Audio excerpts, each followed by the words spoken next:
నమః శివాయ.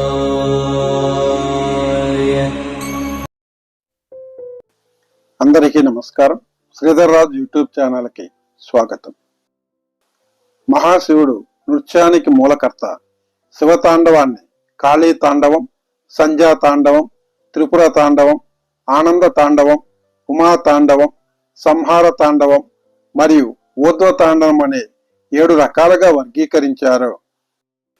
తమిళనాడు రాష్ట్రంలోని కొన్ని దేవాలయాలు నటరాజస్వామికి దగ్గర సంబంధాన్ని కలిగి ఉన్నాయి మరియు వాటి సొంత నృత్య పురాణాలతో పాటు వాటి నృత్య రూపానికి ప్రత్యేకమైన మందిరాలు కూడా ఆ ఆలయాల్లో ఉన్నాయి.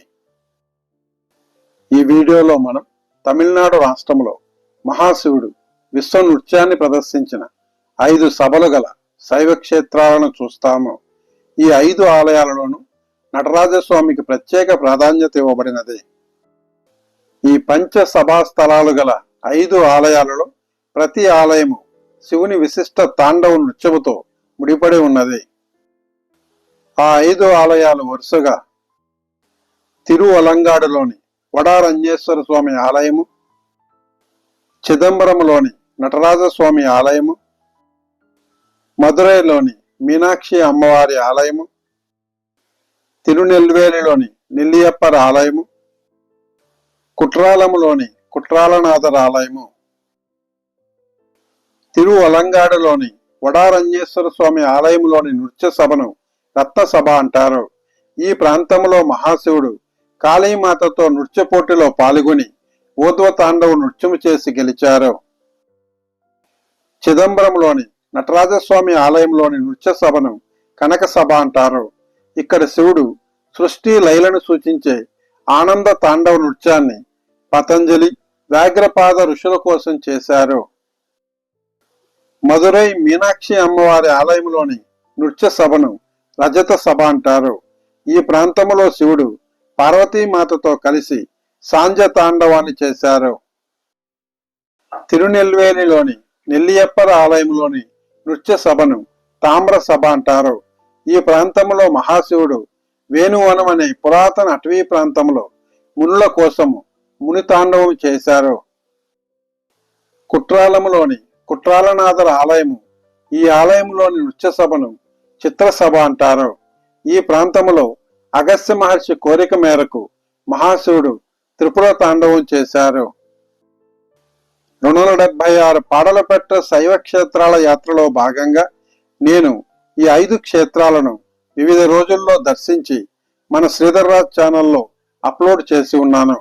ప్రస్తుతము ఈ 5 ఆలయాలను కలిపి ఒకే వీడియో రూపంలో మీకు అందిస్తున్నాను.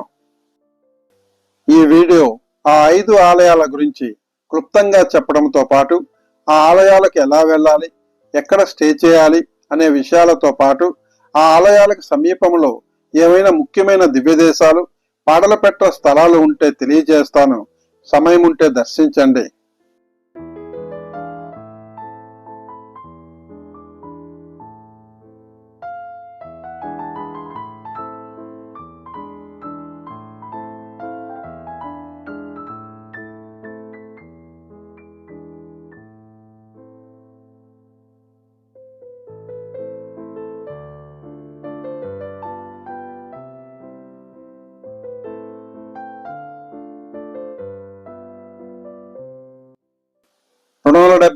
పాడలపెట్ట శైవ క్షేత్రాలలో 15వ శివక్షేత్రమైన తమిళనాడు రాష్ట్రంలో తిరువలంగాడు ప్రాంతంలో గల వడారంజేశ్వర స్వామి ఆలయము పంచసభై క్షేత్రాలలో మొదటిది.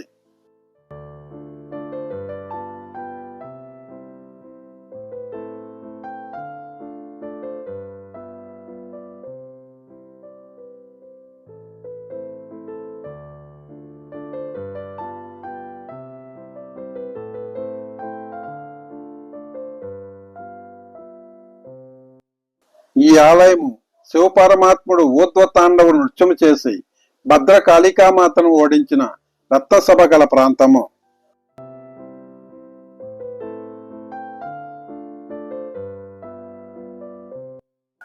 ఈ ఆలయంలోని మహాశివుడిని శ్రీ వడారంజేశ్వర స్వామి అని, పార్వతీమాతను వందారు కులాలి అమ్మవారిని పిలుస్తున్నారు.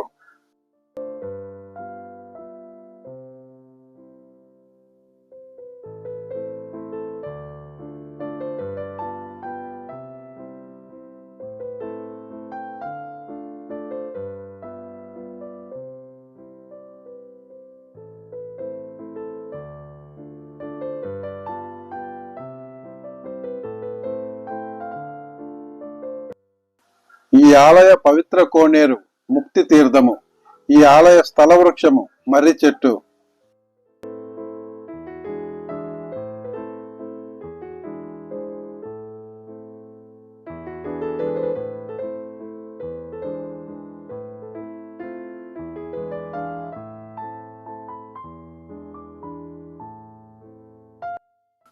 తిరు జ్ఞాన సంబంధర్ నాయనారు, అప్పర్ నాయనారు, సుందరమూర్తి నాయనారు మరియు కారైకల్ అమ్మవారి యొక్క శ్లోకాలతో ఈ ఆలయము గౌరవించబడినది.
ఇది భద్రకాళికామాత యొక్క ఆలయము.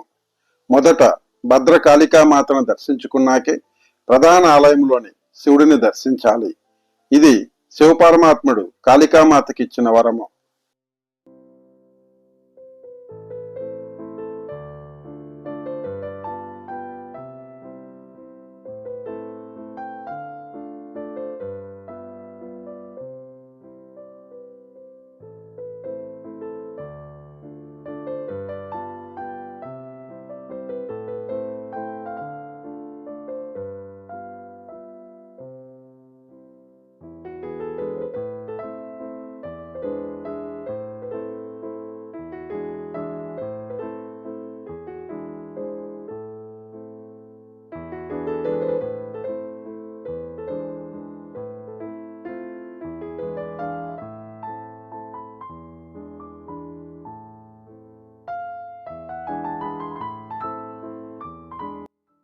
ఈ ఆలయ స్థల పురాణం గురించి హిందూ పురాణాల్లో పేర్కొనబడి ఉన్నది. ప్రాచీన కాలములో దట్టమైన మర్రి చెట్లు కలిగిన అటవీ ప్రాంతంగా ఉన్న ఈ ప్రాంతంలోని ఒక మర్రి చెట్టు కింద మహాశివుడు స్వయంభవ శివలింగంగా అవతరించారు. అందుకే ఈ ఆలయంలోని శివుడిని వడారణ్యేశ్వరుడు అని పిలుస్తున్నారు. అంటే మర్రి చెట్లు ఎక్కువగా ఉన్న అరణ్యంలో వెలిసిన మహాశివుడు అని అర్థము. ఈ అరణ్యంలో ఒకప్పుడు శుంభన్ మరియు విశుంభన్ అనే రాక్షసులు శివుని కోసం కఠోర తపస్సు చేసి శివుని నుండి వరాన్ని పొందారు. ఆ వరం ప్రకారము వారి శరీరం నుండి నేలపైన పడిన ప్రతి రక్తబొట్టు ఒక శివలింగంగా మారుతుంది. ఈ వర గర్వముతో వారు దేవతలను ఋషులను బాధలకు గురి చేశారు. దేవతలు శివుడిని ప్రార్థించగా పార్వతీమాతను శరణ కోరమని శివుడు చెప్పారు. దేవతల యొక్క విన్నపం మేరకు పార్వతీమాత ఆ రాక్షసులను సంహరించడానికి భద్రకాళికామాత రూపాన్ని సృష్టించింది. భద్రకాళికామాత ఆ రాక్షసులను చంపి వారి రక్తం నేల మీద పడకుండా తాగేసింది. కాళికామాత రాక్షసుల రక్తాన్ని తాగడం వలన తన ఇంద్రియాలపై నియంత్రణను కోల్పోయి తను ఒక బ్రహ్మ రాక్షసిగా మారిపోయి దేవతలను ఋషులను భయపెట్టడం ప్రారంభించింది. దీనితో మహాశివుడు కల్పించుకోక తప్పలేదు. ఇంద్రియాలు అదుపులో లేని కాళికామాత శివుడితో యుద్ధం చేసింది.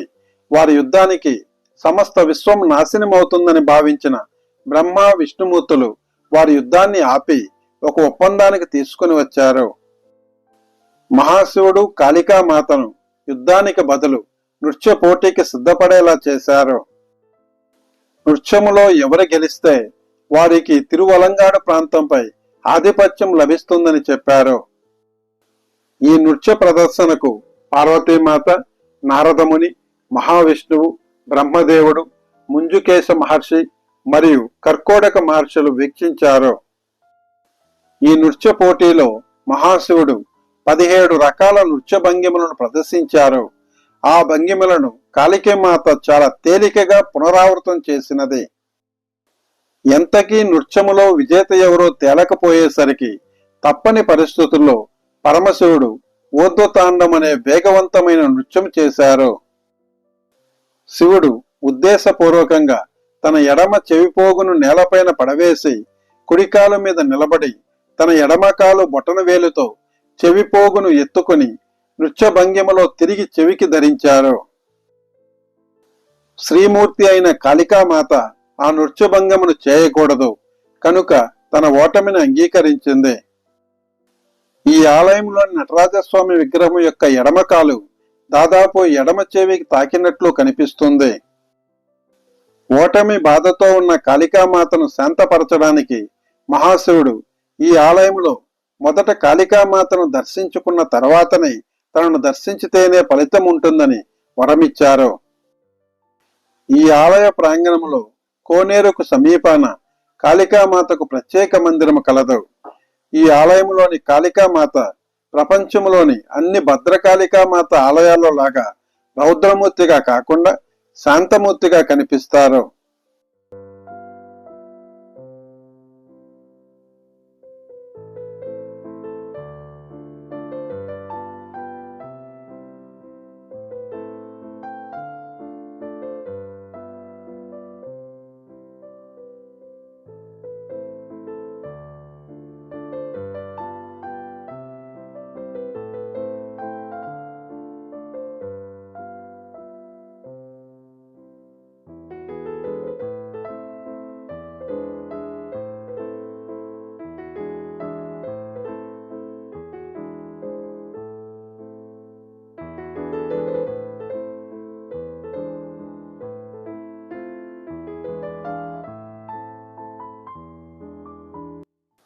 మహాశివభక్తులైన 63 మంది నాయనార్లలో ఉన్న ముగ్గురు శ్రీమూర్తుల్లో ఒకరు కరైక్కల అమ్మవారు. ఈ కరైక్కల అమ్మవారు ఎంత శివభక్తురాలు అంటే శివుని దర్శనం కోసము తల కిందులుగా నడుస్తూ పవిత్ర కైలాస శిఖరాన్ని ఎక్కినారని పెరియ పురాణంలో పేర్కొనబడి ఉన్నది. ఆమె భక్తికి మెచ్చి మహాశివుడు స్వయముగా అమ్మ అని కరైక్కల అమ్మవారిని పిలిచారు. మరియు తన నృత్యాన్ని చూడడానికి తిరువలంగాడికి రమ్మని సూచించారు.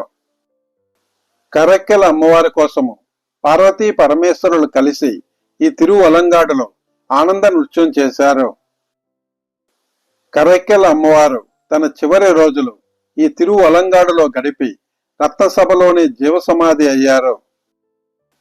ఈ ఆలయంలోని రత్నసభలో గల నటరాజస్వామి మందిరములో సగభాగములో కరైక్కల అమ్మవారి యొక్క సమాధి కలదు.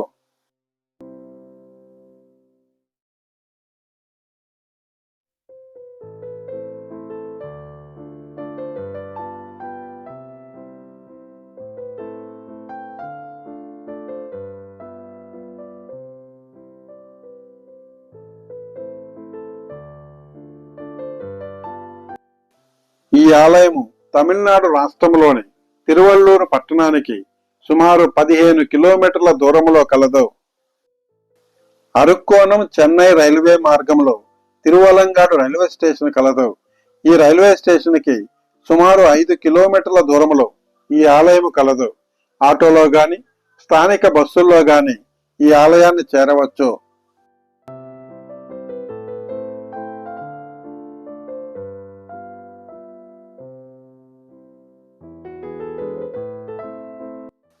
తిరుపతి నుంచి ఈ ఆలయానికి వెళ్లాలనుకునేవారు చెన్నైకి వెళ్లి 201 నెంబర్ గల తమిళనాడు బస్సునెక్కి సుమారు 80 కిలోమీటర్ల తరువాత కనకమ్మ సత్రం వద్ద దిగి అక్కడి నుంచి సుమారు 11 కిలోమీటర్ల దూరంలోని ఈ ఆలయాన్ని స్థానిక బస్సుల్లో గాని ఆటోలలో గాని చేరవచ్చు. చెన్నై, తిరువల్లూరు, తిరుపతి ఈ ప్రాంతాల్లో ఎక్కడో ఒక చోట స్టే చేసి ఈ ఆలయాన్ని చూడడానికి ప్లాన్ చేసుకోవచ్చు.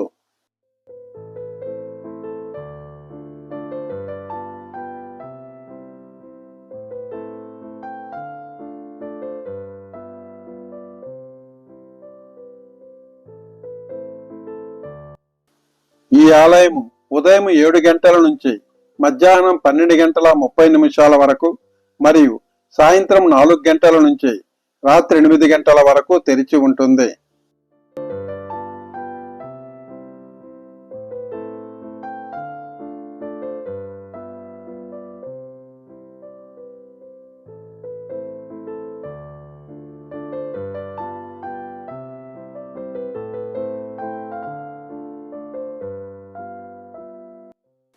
ఈ ఆలయాన్ని సందర్శించడానికి మీరు ఒక రోజును కేటాయించినట్లయితే ఈ ఆలయంతో పాటు ఈ ఆలయానికి అత్యంత సమీపంలోని మరికొన్ని పాడలపెట్ట స్థలాల్ని, దివ్యదేశాన్ని చూడవచ్చు.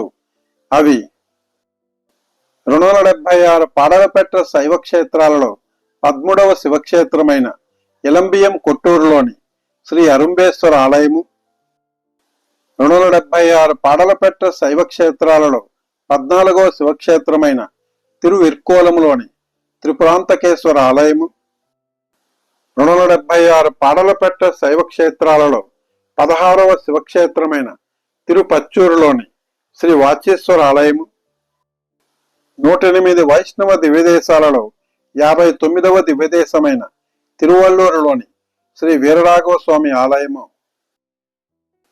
శ్రీ వడారణ్యేశ్వర స్వామి ఆలయంతో పాటు ఈ ఆలయాలన్నింటినీ కూడా ఒక్క రోజులోనే స్థానిక ఆటోల ద్వారా ప్రయాణించి దర్శించవచ్చు.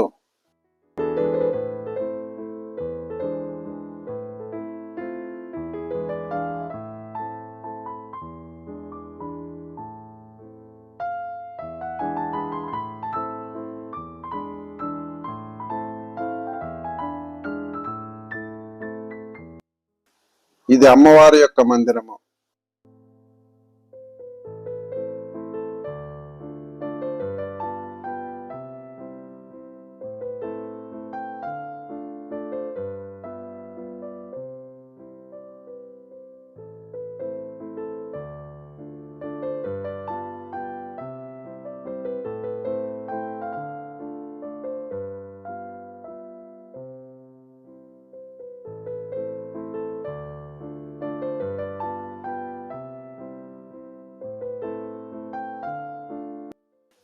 తిరువలంగాడులోని వడారణ్యేశ్వర స్వామి ఆలయ పూర్తి సమాచారం కోసము యూట్యూబ్ సెర్చ్ లో 15 శివక్షేత్రము శ్రీధర్రాజుని టైప్ చేసి దర్శించండి.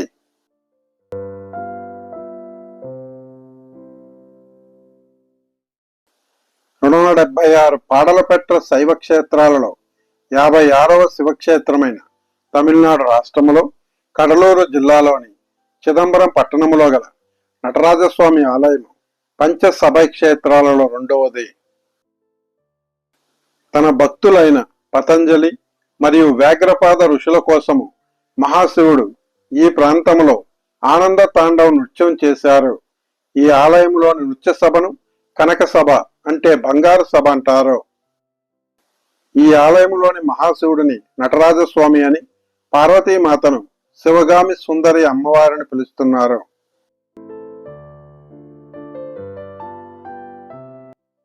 ఈ ఆలయములో భరతముని సూచించిన నాట్యశాస్త్రములోని 108 భంగిమలలో శిల్పాలుగా చెక్కబడి ఉన్నాయి.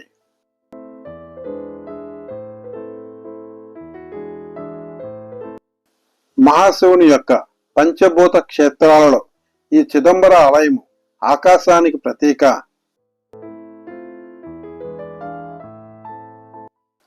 శివకేశవులు కొలువై ఉన్న అత్యంత ప్రాచీనమైన శివాలయాలలో ఈ ఆలయం ఒకటి. ఈ ఆలయంలో మహావిష్ణువు గోవిందరాజస్వామిగా కొలువై ఉన్నారు.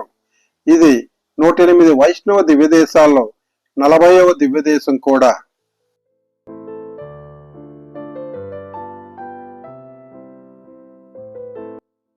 మహాశివుడు లింగ రూపములో కాకుండా మనుష్య రూపంలో కొలువై ఉన్న అతి కొద్ది ఆలయాలలో ఈ చిదంబరం ఒకటి.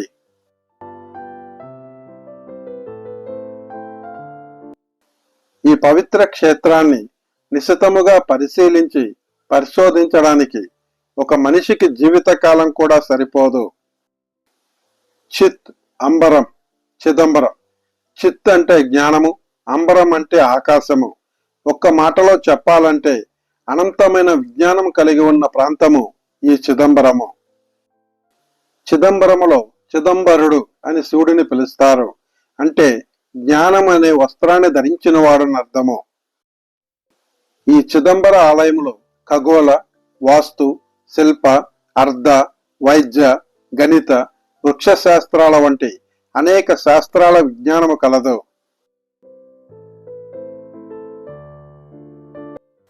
కనక సభలో నటరాజస్వామికి ఎడం వైపున దేవి శివగామి సుందరి విగ్రహము కలదు. కుడివైపున ఒక తెర ఉంటుంది. దీపారాధన సమయంలో ప్రధాన పూజారి శివోహం భవ అని పిలుస్తూ తెర తొలగిస్తారు. ఆ తెర వెనక ఒక చక్రం ఉంటుంది. దాని ముందు 5 నిట్ట నిలువుగా వేలాడుతున్న బంగారు విల్వపత్రాల యొక్క వరుసలు ఉంటాయి. ఆ ప్రాంతము శూన్యంగా ఉంటుంది, ఏమీ కనపడదు. దీనినే ఆకాశలింగ తత్వం అంటారు. ఇదే చిదంబర తత్వము. శివోహం భవ. శివ అంటే దైవము, అహం అంటే మనము, భవ అంటే మనసు. ఆ దైవముతో మన మనస్సు ఐక్యమయ్యే ప్రదేశమే చిదంబరము. ఏ రూపము లేకుండానే అజ్ఞానాన్ని తొలగించుకుంటూ దైవ సాన్నిధ్య అనుభూతిని పొందడమే ఈ క్షేత్రము యొక్క ప్రాధాన్యత. ఇదే చిదంబర రహస్యము. చిదంబరములో ఉన్న నటరాజస్వామి విగ్రహము యొక్క కాలి బొటన వేలు భూమి యొక్క అయస్కాంత క్షేత్రానికి ముఖ్య బిందువని 8 సంవత్సరాల పరిశోధన తర్వాత శాస్త్రవేత్తలు తేల్చి చెప్పారు.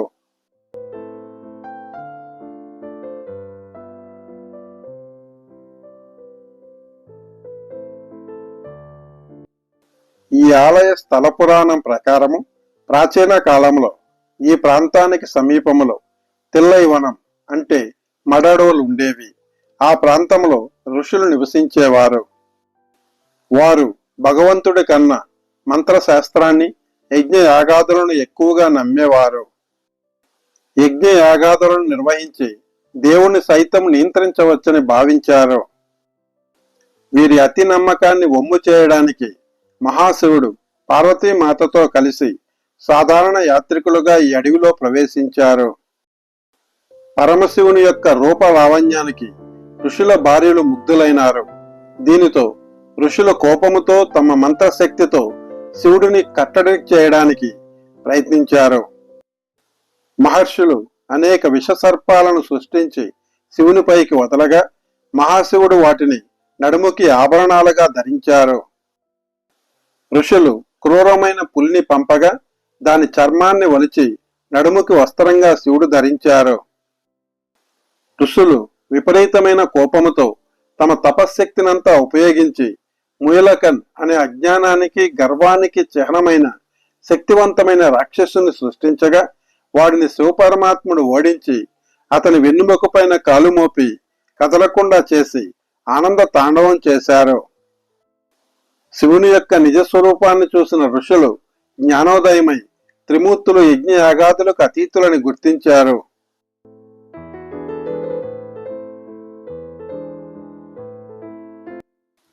ఈ చిదంబరం ప్రాంతానికి తమిళనాడులోని అన్ని ప్రధాన నగరాల నుంచి మంచి రైలు, బస్ సౌకర్యాలు కలవు. ఆంధ్రప్రదేశ్లోని తిరుపతి నుంచి కూడా రామేశ్వరం వెళ్లే ట్రైను చిదంబరం మీదుగా వెళుతుంది.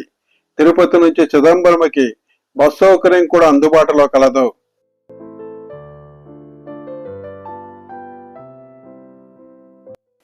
ఈ చిదంబర నటరాజస్వామి ఆలయాన్ని సందర్శించడానికి మీరు ఒక రోజును గాన కేటాయించినట్లయితే ఈ ఆలయానికి సుమారు 20 కిలోమీటర్ల చుట్టుకొలతలో అనేక పాడలపెట్ట శైవక్షేత్రాల కలవు. అవి 276 పాడలపెట్ట శైవక్షేత్రాలలో 57వ శివక్షేత్రమైన తిరువెట్రుకులములోని పాశుపతీశ్వర ఆలయము, 58వ శివక్షేత్రమైన తిరునెల్వోయిలోని శ్రీ ఉచ్చినాథేశ్వర ఆలయము, 59వ శివక్షేత్రమైన శివపురములోని శ్రీ పాల్వన్ననాథుల ఆలయము, 60వ శివక్షేత్రమైన నల్లూరు పెరుమానంలోని శ్రీ శివలోక త్యాగరాజస్వామి ఆలయము, 61వ శివక్షేత్రమైన మహేంద్రపల్లిలోని శ్రీ తిరుమేని అలగర ఆలయము.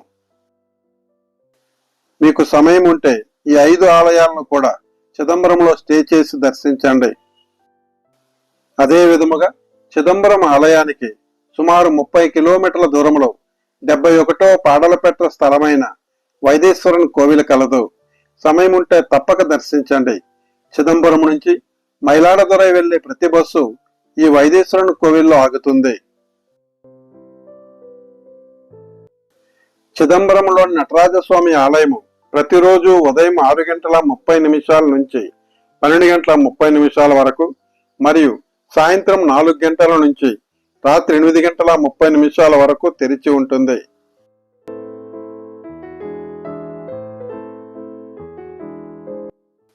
ఈ చిదంబర ఆలయ పూర్తి సమాచారం కోసం యూట్యూబ్ సెర్చ్ లో 56 శివక్షేత్రము శ్రీధర్ రాజుని టైప్ చేసి దర్శించండి.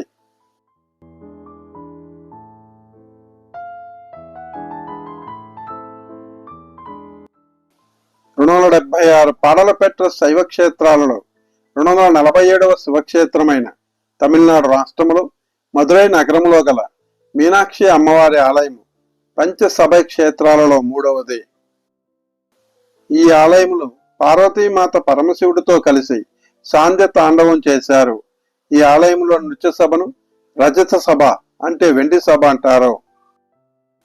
ఈ ఆలయంలోని మహాశివుడిని సుందరేశ్వరుడు అని, పార్వతీమాతను మీనాక్షి అమ్మవారిని పిలుస్తున్నారు. ఈ ఆలయ ప్రధాన కోనేరును పోర్తామరై కులం అంటే స్వర్ణ కమల కోనేరు అంటారు. తిరు జ్ఞాన సంబంధర్ నాయనారు, అప్పర్ నాయనారు యొక్క శ్లోకాలతో ఈ ఆలయం గౌరవించబడినది. మీనాక్షి అనే పదము మీనం, అక్షి అనే తమిళ పదాల నుంచి వచ్చింది. మీనాక్షి అనగా చేప కనులు గల దేవత అని అర్థము.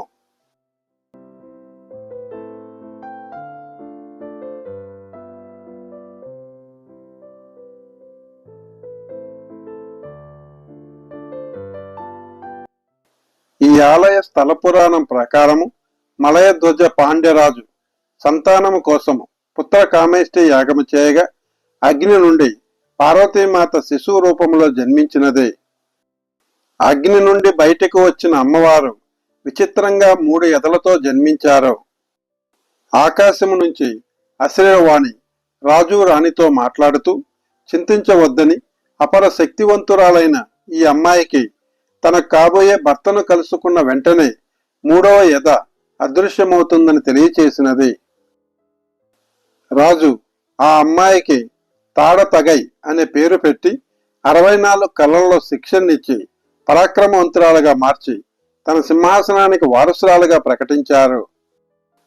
తాడతగై తన శక్తిని నిరూపించుకోవడానికి అష్టదిక్కులను పాలించు రాజులను జయించి ముల్లోకాలపై దాడి చేసి బ్రహ్మలోకమైన సత్యలోకాన్ని, విష్ణులోకమైన వైకుంఠాన్ని, దేవతల నివాసమైన అమరావతిని జయించి చివరగా శివుడు నివసించు కైలాసంపై దండెత్తి భూతగణాలను ఓడించి ఆఖరున ధ్యానముద్రలో ఉన్న శివుడిపై దాడి చేసినది. కాని ఆమె శివునికి దగ్గరగా వెళ్ళగానే ధ్యానముద్రలో ఉన్న శివుని యొక్క అందమైన రూపాన్ని చూడగానే మొదటిసారి తనలోని శ్రీతత్వం మెరుగులోకొచ్చి సిగ్గుతో తలదించుకున్నది. ఎప్పుడైతే తాడతగై శివుడిని తన భర్తగా ఊహించుకున్నదో అప్పుడే ఆమె 3వ ఎద మాయమైనది. దీనితో మహాశివుడే తన భర్త అని, తను పార్వతీమాత అవతారమని గ్రహించినది. తాడతగై మహాశివుణ్ణి తీసుకుని మదురైకి రాగా పాండ్యరాజు సమస్త దేవతలు, ఋషులు, ప్రజానీకం యొక్క సాక్షిగా వారికి వివాహం చేశారు.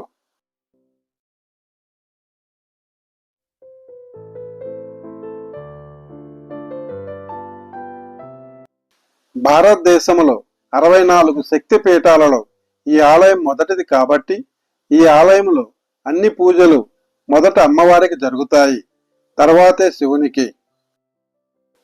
తిరు జ్ఞాన సంబంధ నాయనారు జలము, మరియు అగ్ని పరీక్షలతో ఈ ప్రాంతంలోని జైనులను ఓడించి శైవమత వైభవాన్ని పునరుద్ధరించారు.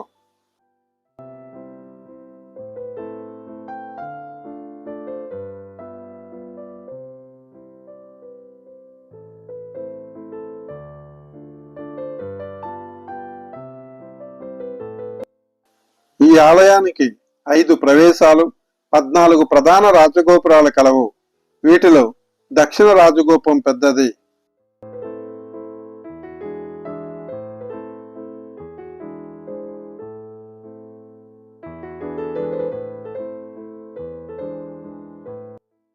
ఈ ఆలయములో కిలికోడు మండపము, కంబటాడి మండపము, వీర వసంతరాయ మండపము, కళ్యాణ మండపము, ఊంజల్ మండపము, బొమ్మల కొలువు మండపము, అష్టశక్తి మండపము, మీనాక్షి నాయగర్ మండపము, ముత్తు పిల్లై మండపము, ముత్తు రామయ్యార్ మండపము, పంచపాండవ మండపము, 1000 స్తంభాల మండపము, సంగీత స్తంభాలు గల మండపము వంటి అద్భుత నిర్మాణాల కలవు.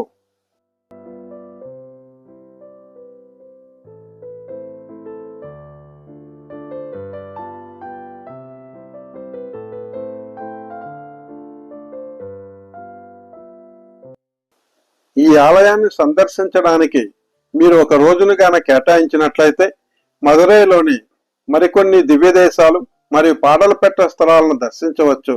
అవి 108 వైష్ణవ దివ్యదేశాల్లో 90వ దివ్యదేశమైన శ్రీ కూడల అలగర్ పెరుమాళ్ ఆలయము, 91వ దివ్యదేశమైన శ్రీ కల్లలగర్ పెరుమాళ్ ఆలయము, 92వ దివ్యదేశమైన శ్రీ కాలమేఘ పెరుమాళ్ ఆలయము. 276 పాడలపెట్ట శైవ క్షేత్రాలలో 248వ శివక్షేత్రమైన తిరు అప్పుడయ్యర్ ఆలయము, 249వ శివక్షేత్రమైన సత్యగిరీశ్వర ఆలయాలను చూడవచ్చు. తమిళనాడులోని అన్ని ప్రధాన నగరాల నుంచి మదురై నగరానికి మంచి బస్సు, రైలు సౌకర్యాలు కలవు. తిరుపతి నుంచి మదురై నగరానికి ప్రైవేటు మరియు తమిళనాడు ప్రభుత్వ బస్ సౌకర్యాలు బాగా ఉన్నాయి.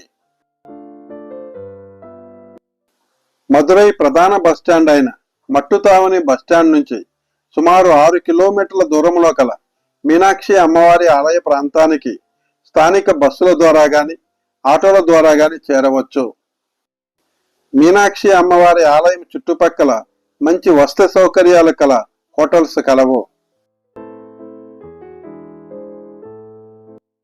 మదురై మీనాక్షి అమ్మవారి ఆలయము ఉదయం 5:30 నుంచి మధ్యాహ్నం 1 గంట వరకు మరియు సాయంత్రం 4 గంటల నుంచి రాత్రి 9 గంటల వరకు తెరిచి ఉంటుంది.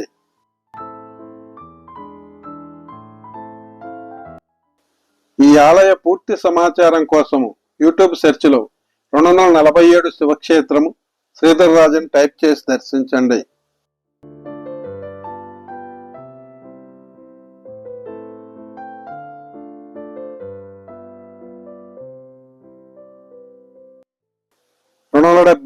పాడలపెట్ట శైవ క్షేత్రాలలో 260వ శివక్షేత్రమైన తమిళనాడు రాష్ట్రంలో తిరునెల్వేలి నగరంలో గల నెల్లియప్పర్ ఆలయం పంచసభై క్షేత్రాలలో 4వది.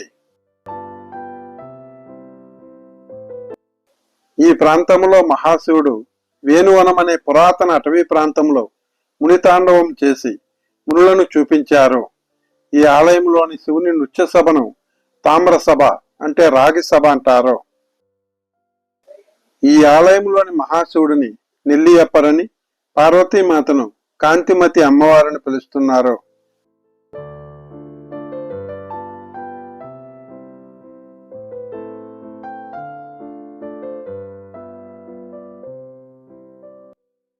మహావిష్ణువు యొక్క 108 అభిమాన క్షేత్రాలలో ఒకటి ఈ ఆలయంలో కలదు.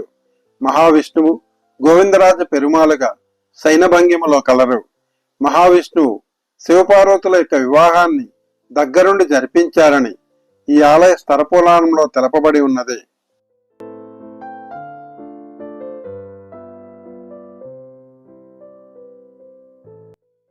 తామ్రపర్ణి నదీ తీరాన సుమారు 14 ఎకరాల విస్తీర్ణంలో ఈ అద్భుత ఆలయము కలదు.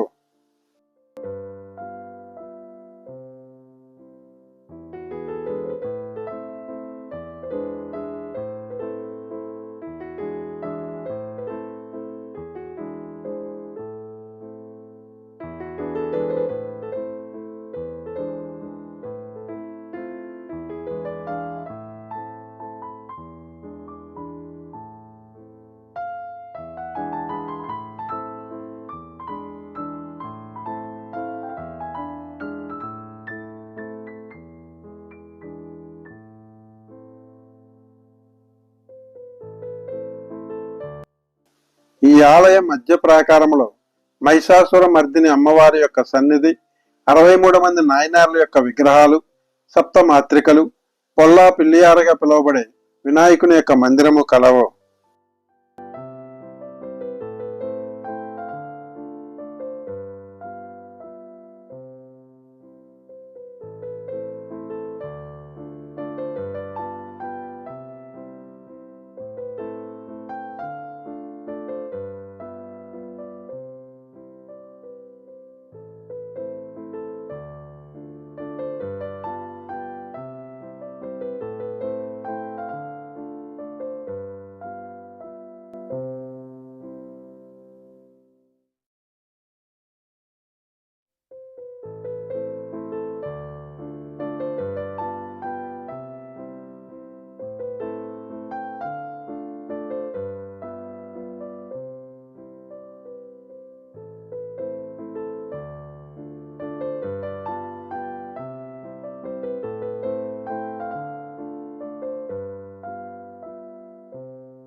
తిరునెల్వేలి నగర ప్రాంతము ప్రాచీన కాలంలో వెదురు మొక్కలు ఎక్కువగా గల అటవీ ప్రాంతము. ఈ వెదురు మొక్కల మధ్యనే స్వామి స్వయంభూనిగా వెలిశారు. ఇప్పటికీ గర్భగుడి వెనుక భాగాన వెదురు పొదలు ఉన్నాయి.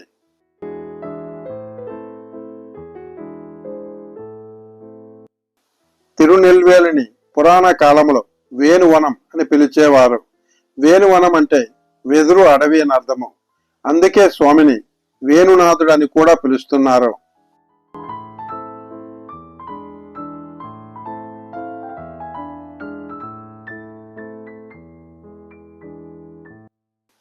నటరాజ మందిరము, గజలక్ష్మి మరియు సహస్రలింగము, శనీశ్వర మందిరము మరియు కుబేరలింగము గల మందిరము మధ్య ప్రాకారములో కలవు.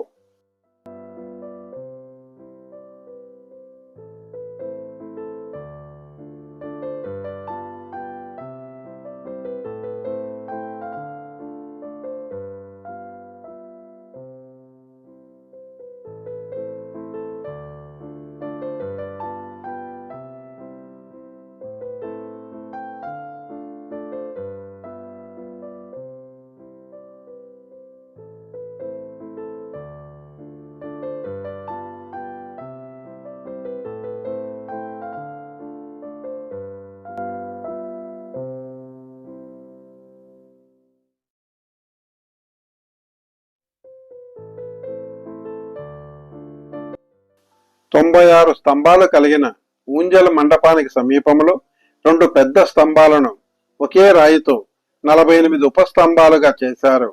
వీటిని టచ్ చేస్తే సప్త స్వరాలు సంగీతం పలుకుతుంది. అందుకే వీటిని సంగీత స్తంభాలంటారు.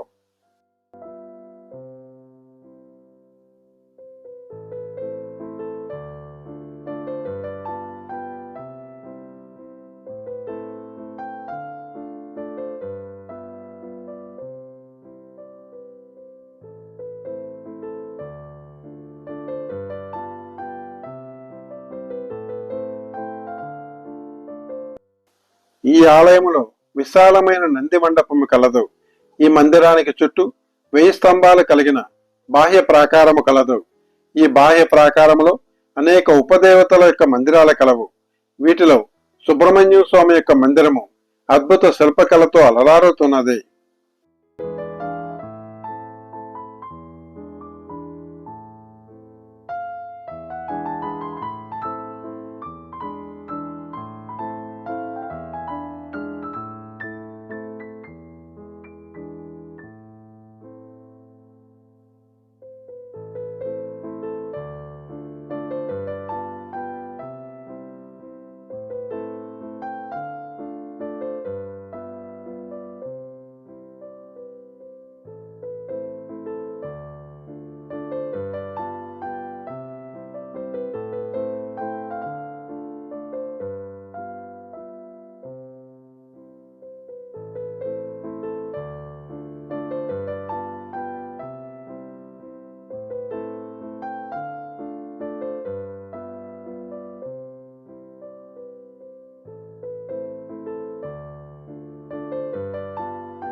నెల్లియప్పర ఆలయం మరియు కాంతిమతి అమ్మవారి ఆలయాలు రెండు వేరువేరు పెద్ద ఆలయాలు. కానీ ఈ రెండు ఆలయాలను కలుపుతూ ఒక గొలుసు మండపము కలదు.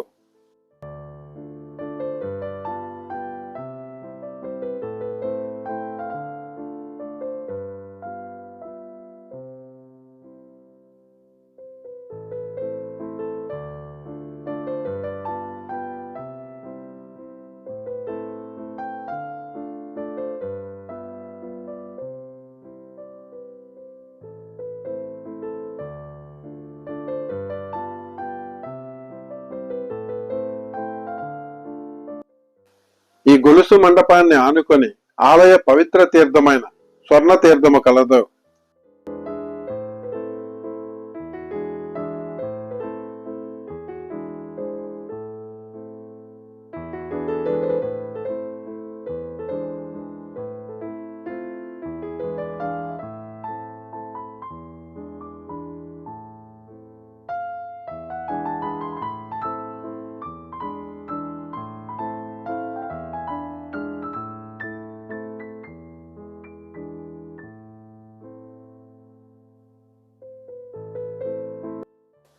సోమవార మండపము, వసంత మండపాలు అమ్మవారి ఆలయం యొక్క ప్రత్యేకత.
ఈ ఆలయములో దక్షిణామూర్తికి ప్రత్యేక మందిరము కలదు.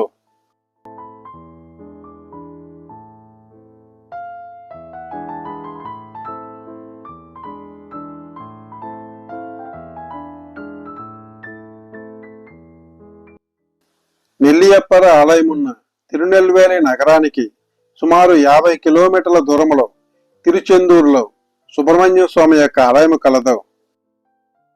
తిరునెల్వేలికి తిరుచెందూరికి మధ్యలో నవతిరుపతిగా పిలువబడుతున్న మహావిష్ణువు యొక్క 9 పవిత్ర దివ్యదేశాల కలవు. ఇవి మహావిష్ణువు పేరు మీదుగా గల నవగ్రహ పరిహార స్థలాలు.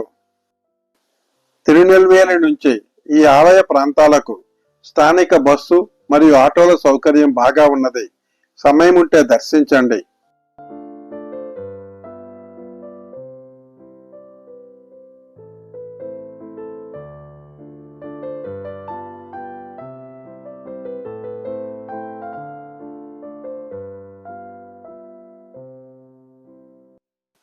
ఈ నెల్లియప్పల ఆలయమున్న తిరునెల్వేలి పట్టణము తమిళనాడులో ఒక పెద్ద నగరము కనుక తమిళనాడులోని అన్ని ప్రధాన నగరాల నుంచి ఈ ప్రాంతానికి మంచి రోడ్డు, రైలు సౌకర్యాలు కలవు. ఆంధ్రప్రదేశ్లోని తిరుపతి నుంచి కూడా ఇక్కడికి రైలు, బస్ సౌకర్యాలు కలవు.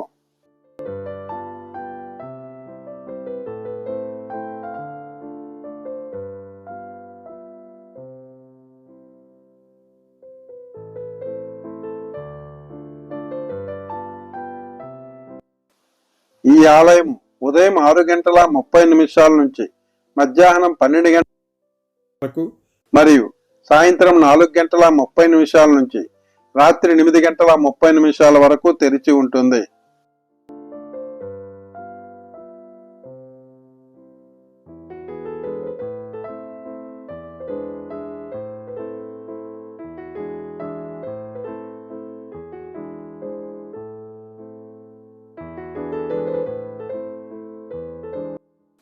ఈ ఆలయ పూర్తి సమాచారం కోసం యూట్యూబ్ సెర్చ్లో 260 శివక్షేత్రము శ్రీధర్ రాజన్ టైప్ చేసి దర్శించండి.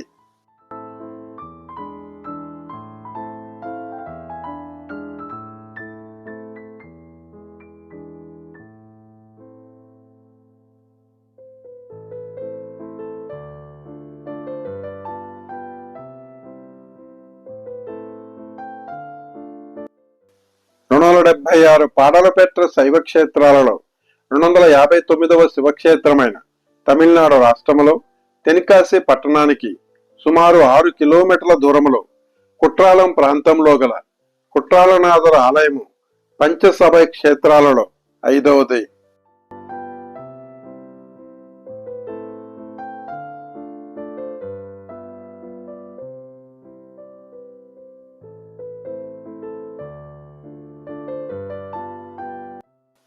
ఈ ప్రాంతంలో మహాశివుడు అగస్త్య మహామునికి త్రిపుర తాండవం రూపంలో విశ్వ నృత్యాన్ని చూపారు.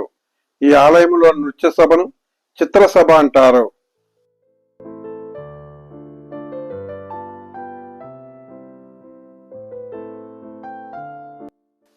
ఈ ఆలయంలోని మహాశివుడిని కుట్రాలనాథరని, పార్వతీమాతను కులుల్వాయి మోలి అమ్మవారు మరియు పరాశక్తి అని పిలుస్తున్నారు.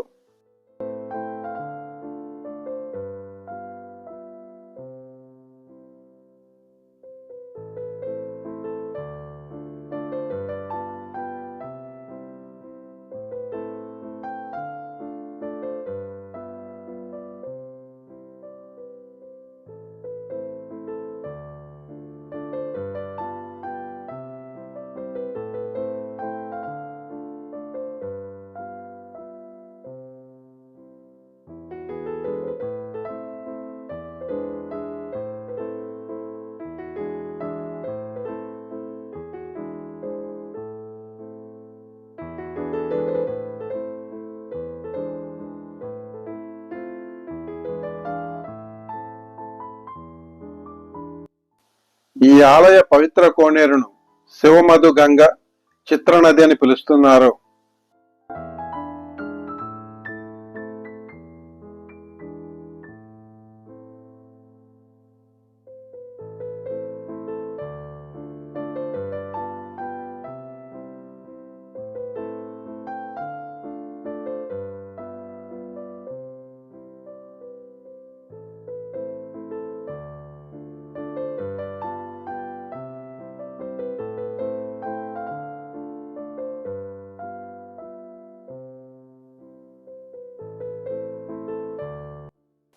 ఈ ఆలయ స్థల వృక్షము పనస చెట్టు.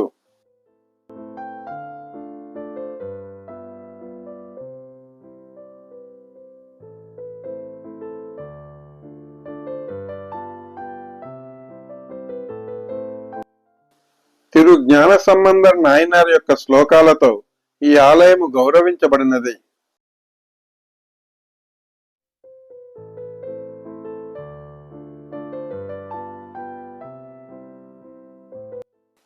ఈ ఆలయ ఆచారం ప్రకారము తిరుకుట్రాలనాథర్ని పూజించే ముందు వినాయకుణ్ణి, నటరాజస్వామిని ఆరాధించాలి.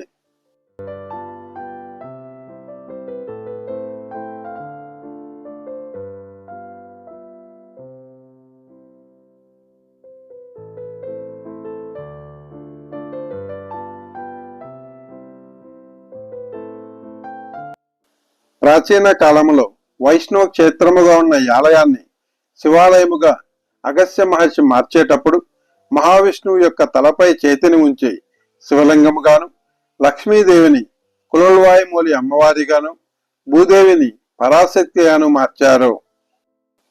ఇప్పటికీ పరాశక్తి మాత శ్రీచక్ర రూపకల్పన పీఠం పైన కలదు. ఈ పీఠాన్ని ధరణి పీఠం అని పిలుస్తారు. ఇప్పటికీ ఈ ఆలయములో శివపూజ సమయంలో శంఖాన్ని ఊదుతారు. ఈ ఆలయము కూడా చూడడానికి ఇంచుమించు శంఖాకారంలో కలదు.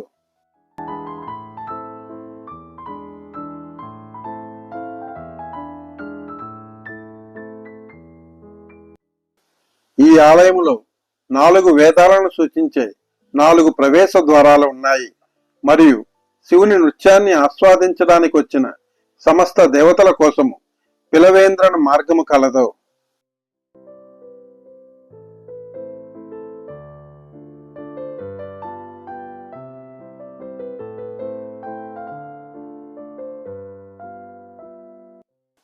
ఈ ఆలయములోని శివలింగానికి ఉదయం 9:30 జరిగే పూజా సమయంలో తలపై తైలం నూనెను పూస్తారు.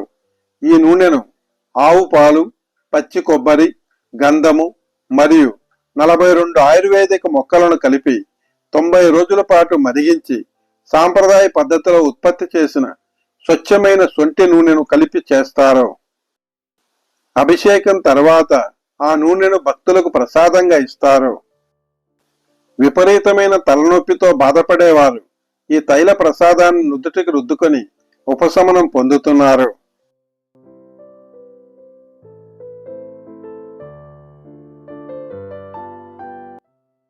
బుద్ధి మాంద్యం ఉన్నవారు మరియు చర్మ సమస్యలతో బాధపడేవారు ఈ ఆలయ సమీపంలోని జలపాతంలో స్నానం చేసి కుట్రాలనాథుని ప్రార్థించడం వలన ఉపశమనం పొందుతున్నారు.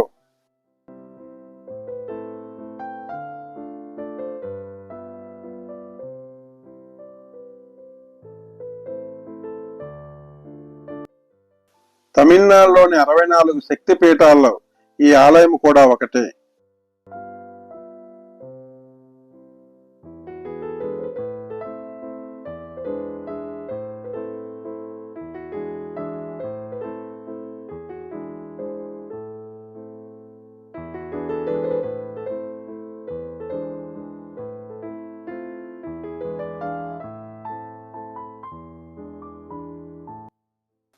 ఈ ఆలయములో నటరాజస్వామి విశ్వ నృత్యము చేసిన చిత్రసభలో నటరాజస్వామి పెయింటింగ్ రూపంలో కలరు.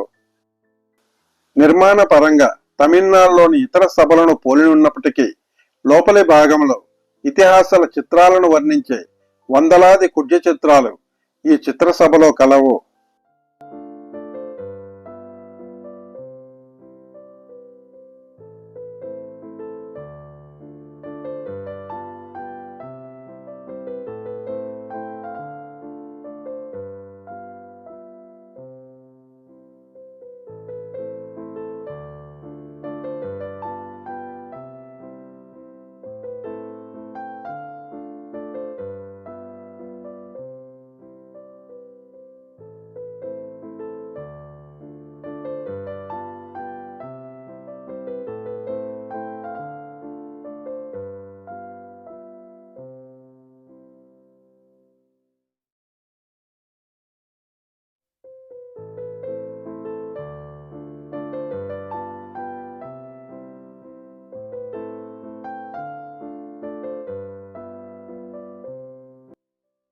ఈ కుట్రాలం ప్రాంతము జలాశయాలకు ప్రసిద్ధి చెందినది.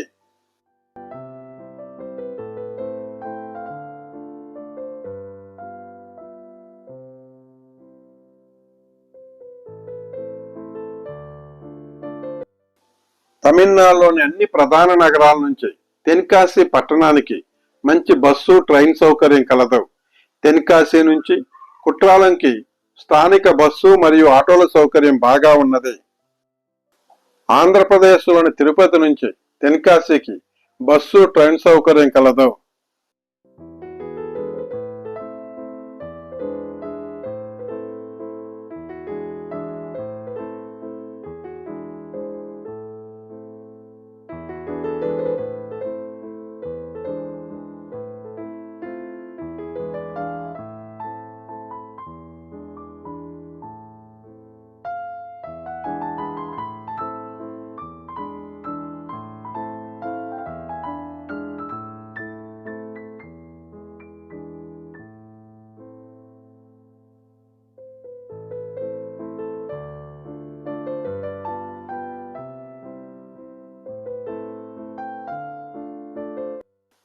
ఈ ఆలయం ఉదయం 6:30 నుంచి మధ్యాహ్నం 12:30 వరకు మరియు సాయంత్రం 4:30 నుంచి రాత్రి 8 గంటల వరకు తెరిచి ఉంటుంది.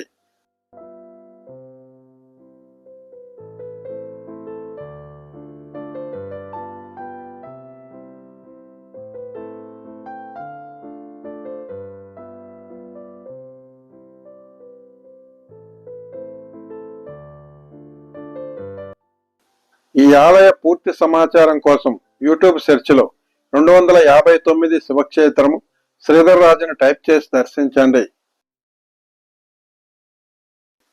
ఈ పంచసభై క్షేత్రాలను ఒకే యాత్రలో భాగంగా మీరు చూడాలనుకుంటే 5 రోజులు కేటాయించి మార్గమధ్యంలోని అనేక దర్శనీయ స్థలాలను సందర్శించి వెళ్ళండి. అద్భుతమైన మహిమాన్వితమైన మహాశివుడు విశ్వనృత్యము చేసిన ఈ పంచసభై క్షేత్రాలను ప్రత్యక్షంగా మీరందరూ చూడగలిగే అవకాశాన్ని ఆ దేవదేవుడు కల్పించాలని మనస్ఫూర్తి కోరుకుంటూ మీ